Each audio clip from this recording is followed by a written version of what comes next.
Welcome to your tutorial. We are now going through to exercise 10G, area of triangles. Again, remember there is always that video to watch, and you also have access to hot maths and look for 10G.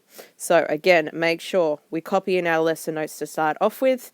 So let's go through them. You put your title and your date, and let's go through these notes. Just keep in mind for the notes, it's this section and all the way up to here. So make sure that you don't forget this part, which is steps to find the area of that shape. So going through our notes, we are looking at triangles. When we have a triangle is actually half of a rectangle. I could actually draw over, I'm just going to get a different color. I could actually draw over and create a rectangle. You can see here that we have our base, and we have our height, which is similar to this length as well. So we actually have half of a rectangle is our triangle. And that makes sense once we look at the actual formula too.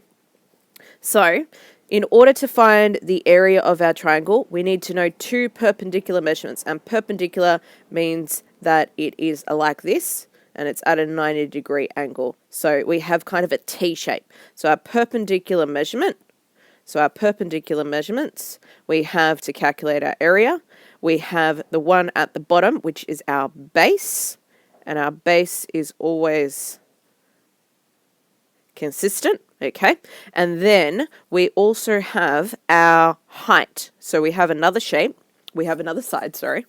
which is called our height, which is our perpendicular height. So again, remembering back to what I just said about having that perpendicular, which means you've got that T shape. So I'm looking for this height now, and on each of these I've got a height, and this one I have to think a little bit more about, but I do actually still have my height as well.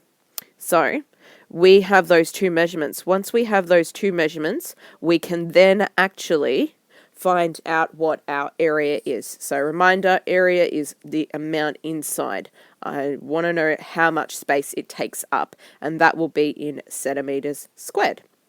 So for my shape, I have two features as I've just gone through. I have my base, which I'm going to do in the same color as I did the bottom. So I have my base and I multiply it by my height. So those two features, for the actual formula, what you have to do is you get half, you multiply half because it's half a rectangle, multiply by the base, multiply by the height. So multiply by the base and multiply by the height. So another way we could actually write this would actually be our area equals half BH. So here's how we actually answer our questions when we go into them, and you'll see this with the examples too. So first thing that you always do, if I have a shape, so I'm just going to draw a very quick triangle. Let's make it a little bit better than that. Apologies. Okay, good enough. So with this, first thing I'm going to do is I'm going to write out my formula. So first thing, again, formula. So for my formula, it is A equals half BH. So half times the base and half times base and height, and my height. I then substitute my known values into the formula. So I need to actually be able to tell you which one is which. So my base in this case is going to be this length, and my height is going to be this length. Because again, look, I have that lovely T cross section.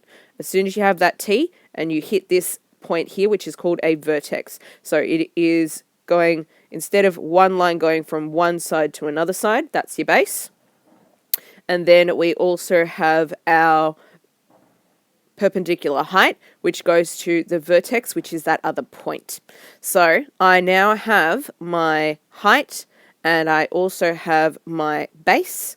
If I had some numbers for them, say this was 3 centimeters and this was 2 centimeters, I would also label so I know which is which. This helps as well when we're doing calculations. Now, the next thing, so I've substituted that in. Next thing I do is actually solve. So I would actually substitute in everything. So half multiplied by 3 multiplied by 2. So I will actually end up with an area of 3 centimeters squared, because the last thing I need to do to check is to make sure that I've included units in my answer. And that ends your notes. You can stay for a moment and have a look at the quick notes after this if you'd like. So, just for my class, here are the notes that you're doing. So, similar to what you've just gone through. Triangles, we've got a half of rectangle. To calculate the area inside, we use the base and the perpendicular height. And I've given you some particular ones here so you can actually see that lovely T shape. Okay, and our perpendicular height is a distance from the base to an opposite vertex. So an opposite vertex is an opposite point on your triangle. Okay, and again, same as before, we've got our area formula and your steps. I need the formula first, sub in your known values, solve it, and then include your units for your area. Hopping on to the next video for examples.